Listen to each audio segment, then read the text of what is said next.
Welcome to the World of Eora, a news and lore podcast about Pillars of Eternity and Avowed. I'm your host, Eric, aka Gingerino. Thank you so much for joining me as we dive into the history, lore, and game mechanics for the worlds that Obsidian has created for us.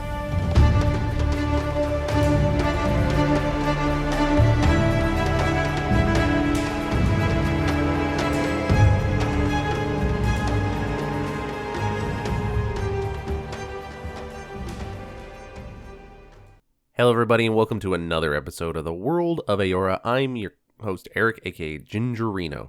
Thanks everyone for joining me on another episode as we dive into the history, lore, and game mechanics for Pillars of Eternity 1 and 2 and Avowed. For anyone wondering why we pair all those games together, it's because they share the same fantasy setting known as Eora.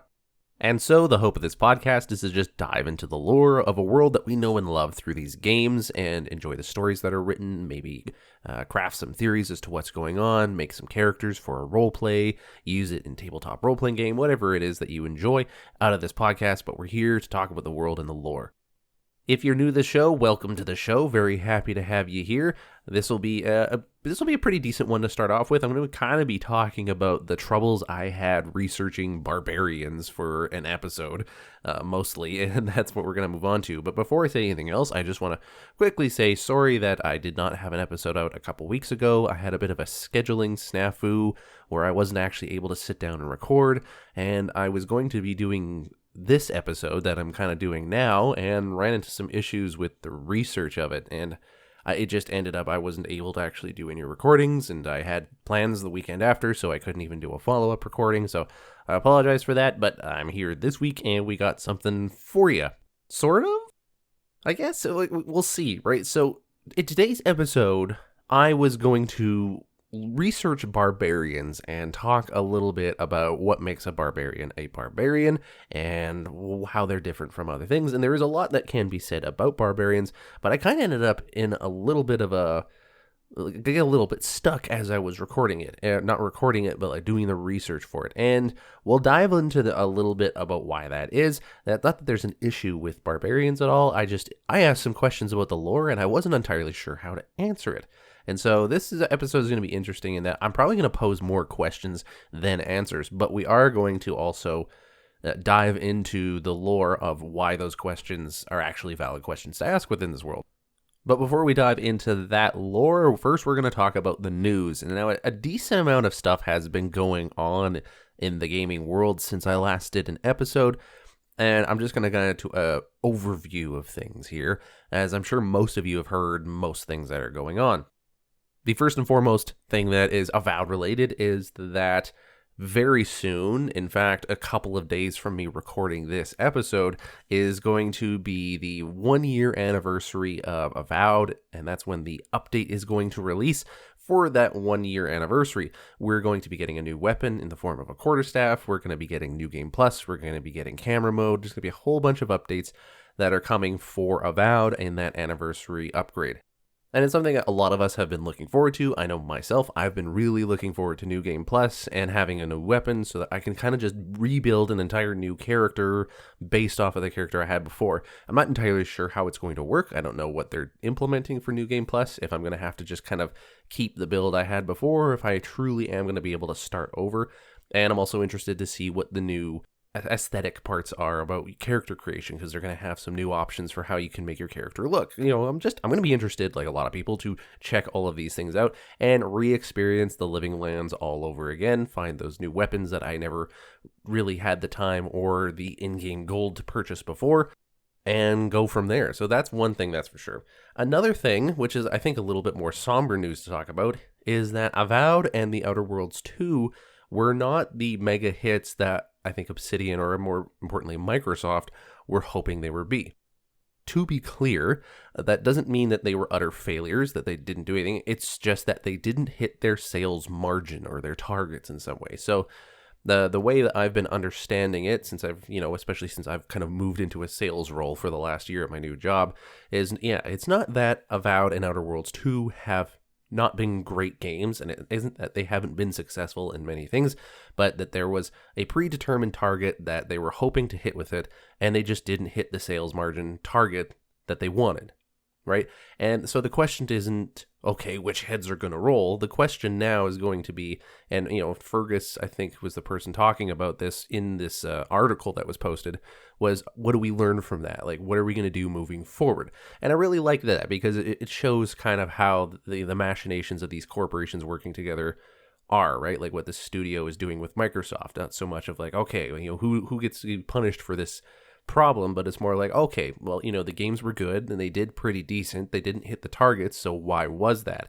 And it seems like the likely culprits, like I think a lot of us would know and suspect with video games nowadays, is just the bloated development time. Like it takes years and years to make these big games, and the costs of these games balloon up over the years to a point where it's I don't know, maybe it's impossible for a lot of games to actually recoup a lot of those sales or that margin. Alan Wake 2, for example, great game, very, very well received, wonderful game, everyone loved it, and also sold a lot of stuff, but it took a long time for them to actually even start turning a profit, just because that kind of game takes up a lot of cash to make in the first place.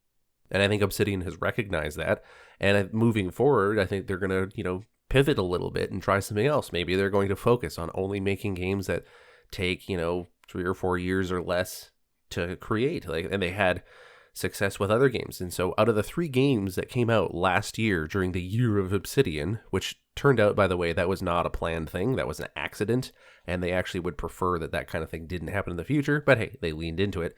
But of all 3 games that released last year, Grounded 2, which is still only in early access mode, is the only game that actually hit the targets that were considered technically successful. Now, this is probably because Grounded 2 had a smaller development cycle, has a smaller team. It didn't have as huge costs, and it was also only in early access, so maybe it didn't have as high of an expectation to reach. But yet, there we are. Grounded 2 hit those targets, and the other 2 bigger games did not. And so Obsidian's now looking at, well, what did we learn from that, and how can we move forward with these lessons so that we can make good games that also, put food on our employees' tables. And so, yeah, it was really interesting to read, and it's really interesting to think about. And I, for one, am kind of excited to see where this could go. I have not been a huge fan of the increasing times of development cycles for games. It's not that I don't like games to be well made or well polished. Some of these games that have taken so long, they have come out in excellent condition. But it's getting to the point now where you play one game, and if you're thinking to yourself, well, I want to play the game after this in the series, you're going to be in a totally different life scenario when that happens. You might be married with a kid if you aren't already. You might have lost your job and found a new one. You might have moved to another country, or the apocalypse might happen. Who knows anymore? And so the idea that Obsidian could make games that are going to take just a few years rather than several, to me, I'm excited about that, even if they are smaller projects, because I think a compact, smaller project more often is a better idea, in my own opinion. And I say that as someone who really, really liked Grounded. So I don't know. What are your thoughts on the matter? Does anyone have any input they have on that? worldofeora@gmail.com. Send me your thoughts, and maybe we can discuss it on the show, or have I can read aloud, or even talk to somebody, see what they think about that. But that's enough of that. Let's dive into the lore for today. Half the locals would arrest you for trespassing, and the rest would kill you outright. I'm curious. What exactly did you find there? So I said that I had a bit of a hiccup when I was doing the research for this episode. And so let me give you a little bit of context.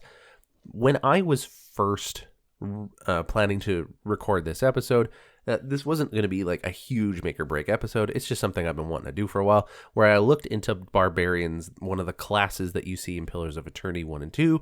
And then I look at Avowed and see how you can build kind of a barbarian character and what a barbarian is within this world and what they look like.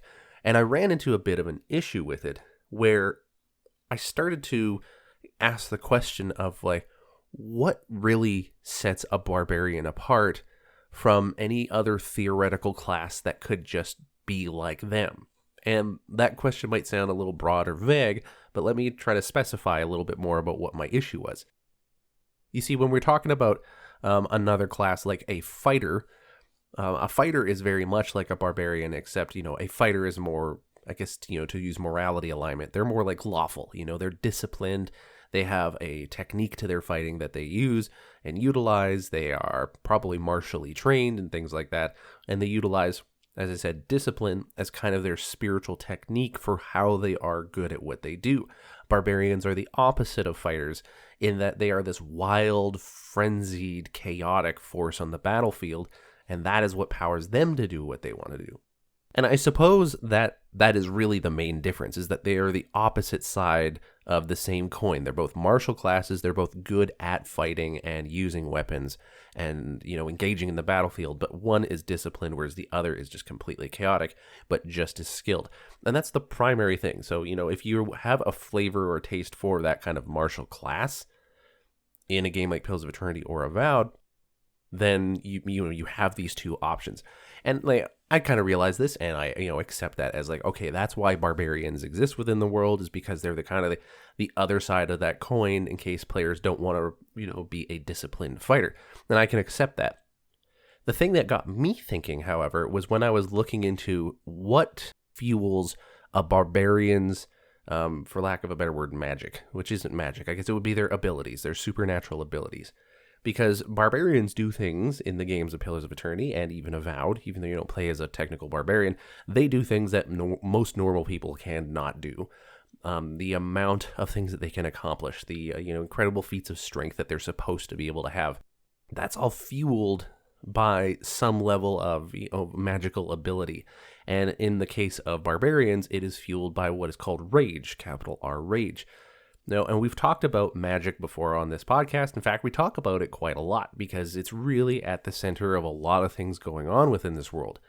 So if you're not familiar, and this will be a quick overview, anytime you have a character that has these supernatural abilities, like one of the classes from Pillars of Eternity 1 or 2, or the way the Envoy in Avowed is able to do a lot of any ability that you get from the ability trees when you level up. And the way you're able to accomplish any of those feats within this world is through this stuff called essence, which is this spiritual matter, if you will, that is existent in the entirety of the world. It's suffused throughout the universe, right? So it's in your body, it's in the air, it's in the grass, rocks, and trees and dirt and blah, blah, blah. And more importantly, it's the stuff that souls are made of, right? So the soul that you have in this world is made out of essence. And it's interaction and manipulation of this essence that fuels and creates these abilities that characters can pull out on the battlefield or use in, combat or whatever situation they're in. A wizard will use a special book called a grimoire and pull essence out of the in-between, between life and death, and use that to throw a spell, basically.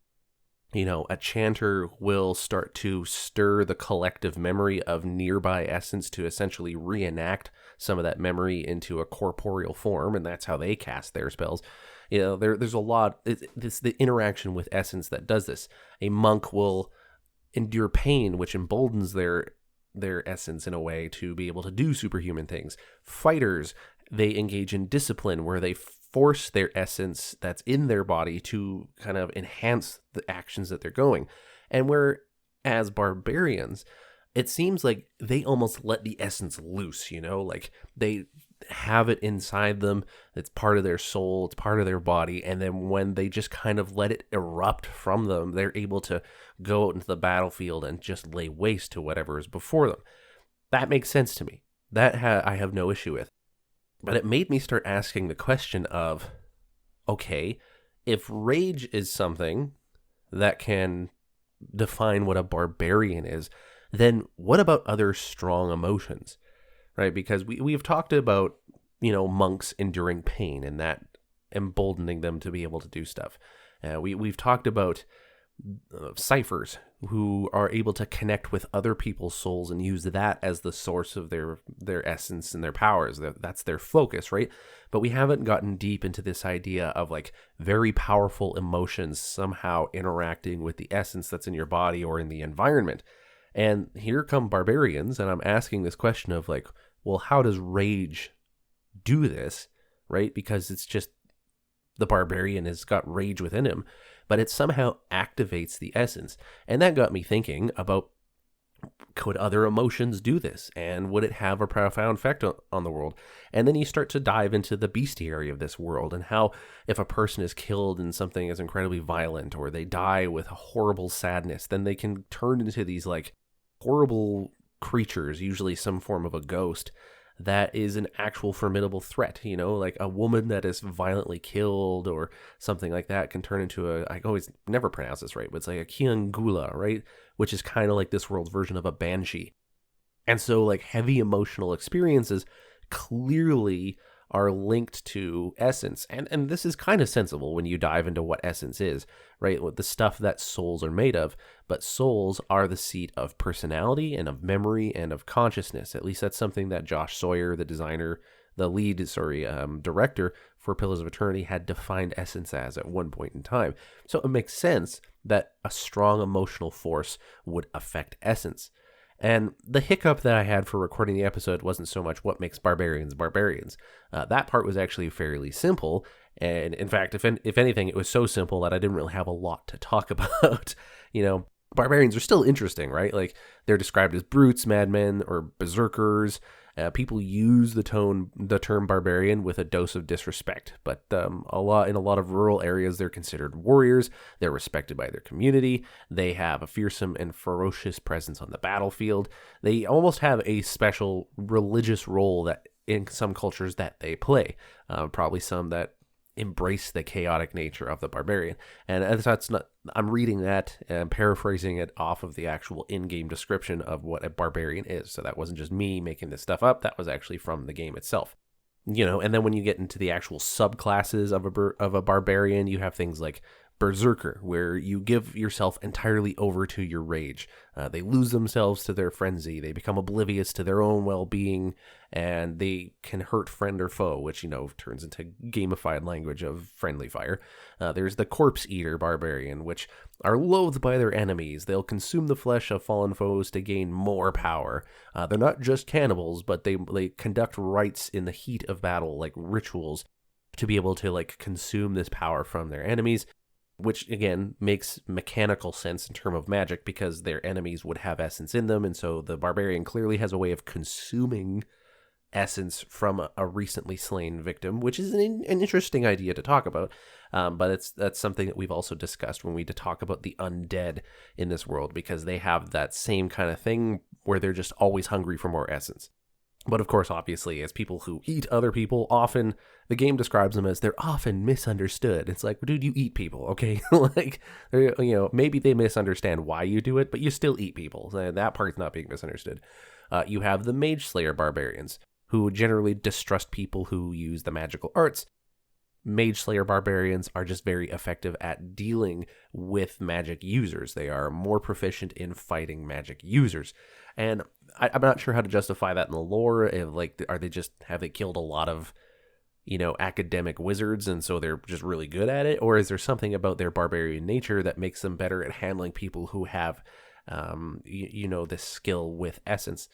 And obviously essence is tied into all of this, right? You have the person who consumes their enemy and kind of takes in that essence. You have the person who really lets go of all control, and they just let the essence flow through them and define their rage. You have all these different types of ways that the barbarian class can be expressed. But as you can tell, I quickly was able to summarize most of that. And then the question that still lingers in my mind of what does other strong emotional experiences look like? What does, intense desire look like in the form of essence? Does that form an obsession kind of a thing? Is that where you get these people who become so obsessed with something that it infuses with their essence, and then that causes this vicious cycle of a person who is now so obsessed with an idea or maybe another person that they are literally magically infusing themselves with that purpose? Is that something that can happen? What would an enemy who has that look like? It's easy for me to kind of lean on the 7 deadly sins or the 7 virtues that oppose the 7 deadly sins, right? Because rage is kind of like wrath, and so if you release your wrath, then this is what that looks like. And then desire could be almost like lust, I guess. But then you also have the benevolent side of things, because you do see people in the Pillars of Eternity games especially where they have kindness and compassion towards people, and I think that can even infuse in their essence as well. And other people can get a sense for that because everybody has essence within their bodies. And so then I start asking the question of like, well, if people have essence in their bodies, does it ever act like a radar for other people's essence? Does it like, can you feel when a kindred spirit is nearby in this world because they have a same kind of mold of essence that you do, that you've been shaping through your life? You know, if you're a kind and considerate person, are you able to just as easily find kind and considerate people within this world because they have been forming their essence to kind of match your own? Or does the world that we find ourselves in within these games, does it even work that way? Like, am I taking the idea of essence a step further than the devs even intended it to be, to, you know, obviously go with this? And to a degree, that's probably true. You know, like when these developers created this world and the idea of essence, I don't think they thought out every tiny minuscule thing. And questions like these come up, and they probably can, you know, put together an answer, but that doesn't mean that it was a fully formed idea to begin with. So some of this is just me theory crafting as a nerd that's into this world. But I'm into that. You know, I want to know what makes a barbarian a barbarian. You know, realistically, barbarians were probably included in the base Pillars game because it was one of the base classes that you could get in something like Baldur's Gate or other Dungeons and Dragons games. And so they've talked about this before in a documentary, how there was this kind of push. There was this inherent, they felt like they had to honor where this game, Pillars of Eternity, found its roots. And so, to a degree, the barbarian class probably exists in Pillars of Eternity, not because it's the most evocative, interesting idea of how essence is manipulated, but because it honored those roots where the game came from. And that's fine. I get that. 100% on board. Like, you're making a game, you're trying to honor where it comes from. That makes total sense. Right? And then they came up with, I think, a really good reason for why barbarians do what they do. They essentially just unhinge and let loose all the essence that they have in their body to do all these magical things. They just let it flow like uncontrolled power. At least that's how I'm envisioning it when I read this stuff and I try to interpret it through a fictional narrative lens. And that makes sense, right? But then now you get nerds like me who are going to ask this question of what happens when you have these other strong, intense emotional desires or thoughts or feelings? What kind of effects would that have on the world? And I think when you start to replay, as I started to go through some of the quests that I played through this game, reading through them on books or guides, realizing that you can kind of imply a lot of how people act in these games, and you can kind of imply the way things unfold within certain narratives of certain quests through that lens of this strong emotion being part of something. And you can even almost start to identify why certain creatures, especially the mythical ones, behave the way that they do, right? Like the undead, for example. The undead are essentially, the body is dead, but the essence has been forced to stay within this dying body. And this body feels nothing but hunger, right? Because that's just what it feels. And so hunger, hunger, hunger, hunger. And that causes this feedback loop into the essence where it feels nothing but hunger. It reinforces this undead creature to just continue moving forward, to consume everything that it can.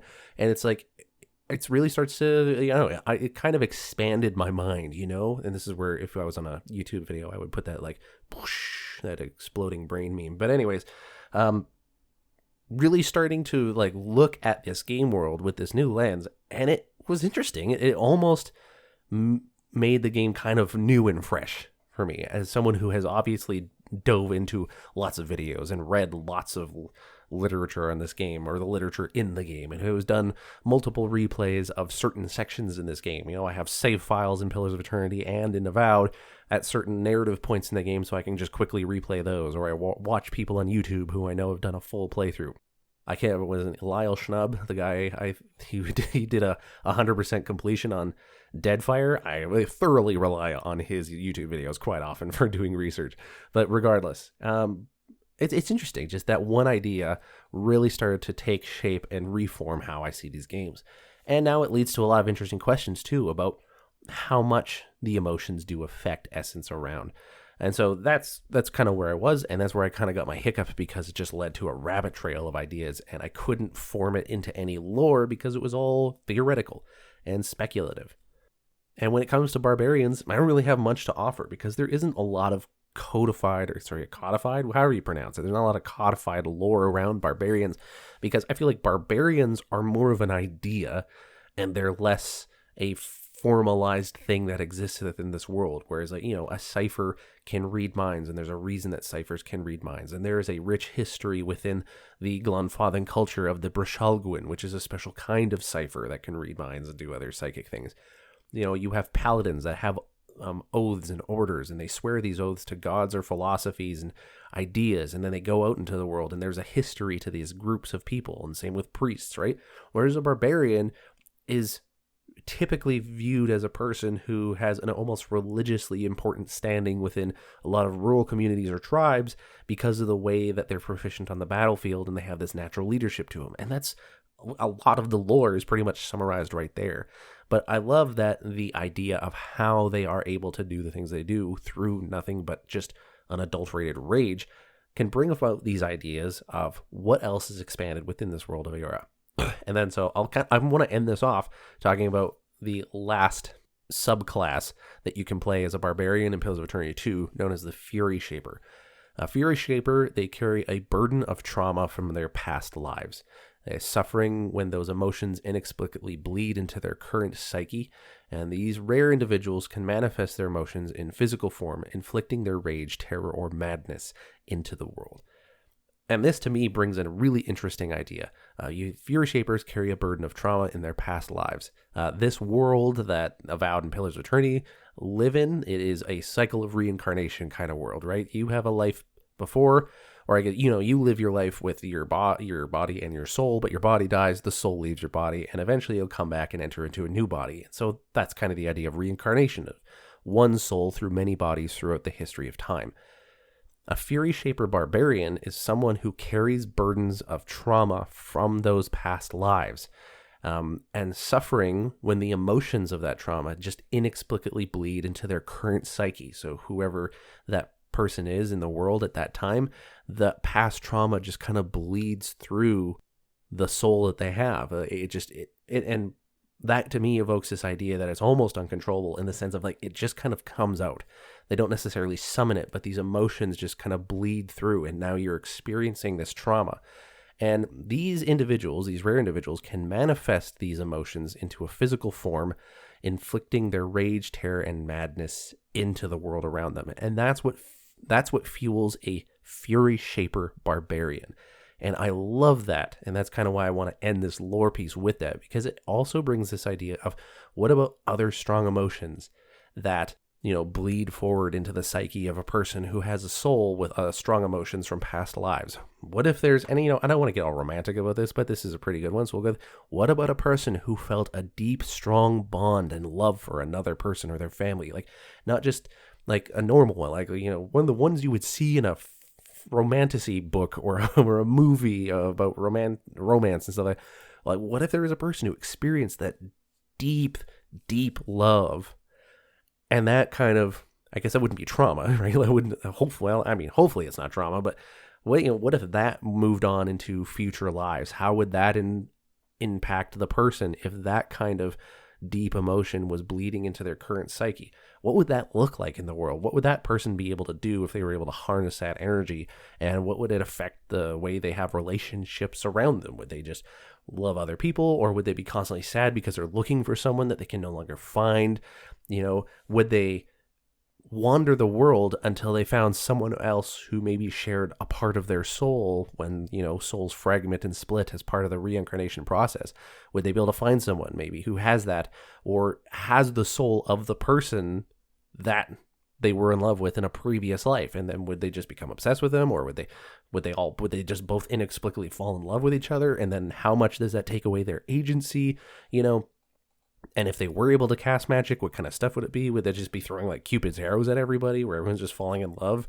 Does it get to the point where they can just cause mass orgies wherever they go? Not that that's the final form of love, but I'm just saying, I don't know. I don't know. I have no idea. It's an interesting thought, not just because of the orgies thing, but it's an interesting thought because of where you can take this magic idea and run with it. And as someone who has been really getting into tabletop role-playing lately, I like these ideas because it makes me start asking questions of how can I take these ideas and throw it into a tabletop role-playing game.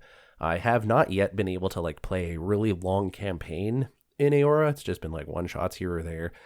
So taking a lot of these ideas and hopefully running a campaign one day is a big goal that I have, and hopefully I can. But regardless, that's a topic for another day. That's what I have for this week, and that's partly why I didn't have anything for last week, because I was trying to come up with this episode not last week, but 2 weeks ago. I was trying to come up with an episode where I had all this codified lore for Barbarians, and I had a total of 7 minutes worth of stuff to talk about, and most of it was just recycled material from before, but just reskinned in Barbarian form, and I wasn't happy with that episode. I recorded it and everything, but I didn't have time to record a second one. That was the scheduling snafu that I told you about. And so, I had this less than 10 minutes episode trying to have this codified lore about Barbarians, and I was getting frustrated with it. So I was doing more research, and that's when this whole rabbit trail happened.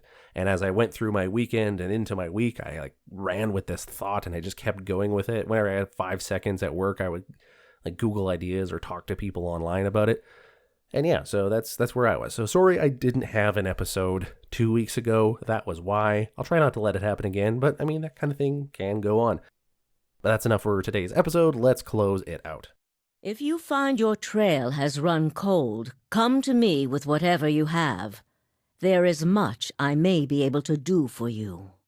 If you liked today's episode, where it was more of a theoretical rambling of some crazy person, then by all means, let me know. worldofeora@gmail.com. If you hated this, if you're like, I only want the codified lore, so if that means skipping Barbarians altogether, or just having them as a bonus episode or an aside, let me know. worldofeora@gmail.com. I can make this show what you guys want it to be if you let me know those things.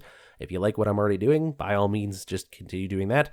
You can follow me on Twitter @worldofeora, or you can even support the show directly and let me know that way through ko-fi.com/worldofeora. If you want to support the show, but you don't want to do so monetarily, 100% understand. I have no expectations on that. I just do this because I am passionate about it, and I give people the opportunity to support the show financially if that's important to you. But if you do want to support the show in other ways, I highly would ask you to engage with the platform that you are on, because it helps other people find the show. So giving it, a number of stars and leaving a review or answering a comment or a question that can be on a poll, something like that. As soon as you're done listening to this episode, it would help out. But yeah, or ultimately, I guess the biggest form of support is what you're already doing. If you're listening to me say this, then you're supporting the show, and I thank you for that. So that's everything for today. As to what I have been playing, I haven't really been playing a lot of video games, partly because of the tabletop role-playing thing, and partly because it just hasn't worked out in terms of time. I've been very sleepy lately, and I'll go put my toddler to bed, and I go and lay in my own bed and I fall asleep. I want to get up and play a video game, but then I'm just like, well, I don't want to lose the memento of sleep. So I did pick up the video game Cairn, and I am trying to ascend the mountain, but it's going to take me some time. So I'm looking forward to Avowed coming out very soon. I'm going to replay that. And then one of my coworkers talked me into really looking into Crimson Desert, and that looks really great. So I'm probably going to jump into that when it releases. Whether or not I actually finish the game or actually get into it significantly, I have no idea, but that's the plan. So yeah, that's what I've been doing. Otherwise, I am still running my Fallout tabletop game. I am working on a couple ideas right now for quests on where I can take this crew. They're currently going to run an escort quest, basically taking a supply caravan to a refugee camp somewhere within the wasteland. But of course, there's going to be some hiccups along the way. And then I've also got a quest that involves Zetan aliens that they're going to be interacting with. My other tabletop group have been playing Cairn, and we've just been running the official module series that have come out of that game, and it's been very fun. It's a way, way different system than D&D, and there has been some growing pains in terms of transitioning from 5th edition D&D to this Mark of the Odd-like system, as it's called, through the game of Cairn. But I'm really into it, and I've been reading a lot more of those kind of things. So if you're into tabletop role-playing and you have some weird, unique, niche module of an RPG that you want to talk about, send me an email, worldofeora@gmail.com. My Discord is full of servers looking at things like Merkborg and Ecomofos and Stonetop and a whole bunch of other random things. And I spent way too much money on Kickstarters, but that's something for another day. Okay, thanks everyone for listening. I've been your host, Eric, aka Gingerino, and I will see you guys next time.